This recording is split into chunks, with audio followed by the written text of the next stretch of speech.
Welcome back to the Black and Gold Report. We're back in the studio now with head coach Pete Shinnick. So, Coach, every year you've had a littering of newcomers that step up and make names for themselves. Some to mention are Blake Hickman, Connor Haskins from last season. Have you identified any guys who you think can help immediately and can come that you can kind of name drop with a couple of them? Sure. Well, one is on the defensive side of the ball. We always seem to be in need of linebackers. Isaac Jacobs from Purnell Sweat High School has had a very good fall camp for us and has worked his way onto some special teams and in the two deep defensively. Demetrius Fairley, who transferred in from Gardner-Webb University at running back, has worked his way into a little bit of a rotation for us there. So those guys have kind of stepped up and kind of identified themselves early. And we've got a couple others that are working at it, and probably by the start of the first game, they will have shown what they can do. Well, it's almost become commonplace now, but you're receiving votes in the AFCA preseason poll along with 4 other Super Region 2 teams that are ranked in the top 25. How good are these teams in our region and on the national level, and how difficult is it to put yourself into a position for a playoff berth in a region with talent like this?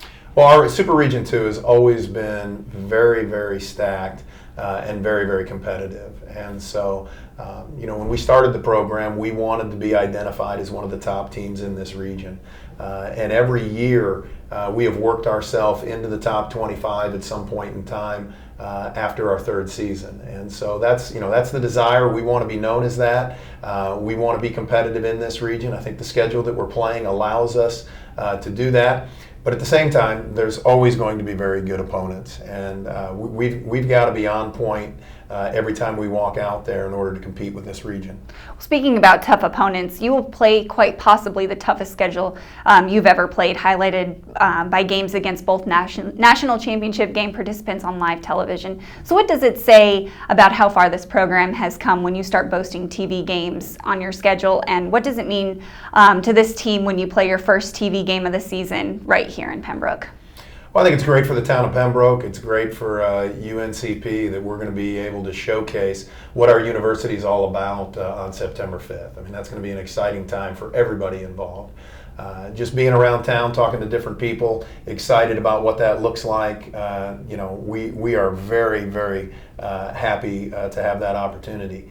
I think this is where we are as a program. We're in our 7th season, and we are as competitive as we've ever been, and we are playing, our first FCS scholarship team. We're playing 2 of the top teams in the country last year, plus some really good rivalries that have been extremely competitive for us over the last 4 years. So this will be a great challenge for us. Well, the first game obviously is the most important one right now. Talk a little bit about Winston Salem and what challenges they present to their opponents. Well, they've been one of the top Division II teams in the country the last 3 years. Coach Maynard has put together an incredible record, the last 3 seasons. I think he's only lost 4 games, and 2 of those are in the playoffs. And so he lost in the national championship, and he lost in the semifinals. So they have always produced great teams under Coach Maynard, and so we look at this as a great opportunity for us, week 1, to find out where we are, to find out what what we're made of, and what type of year we could potentially have. Last year we played them extremely tight, and this year we want to be able to do the same thing. And that's it for this edition of the Black and Gold Report. Until next week, go Braves.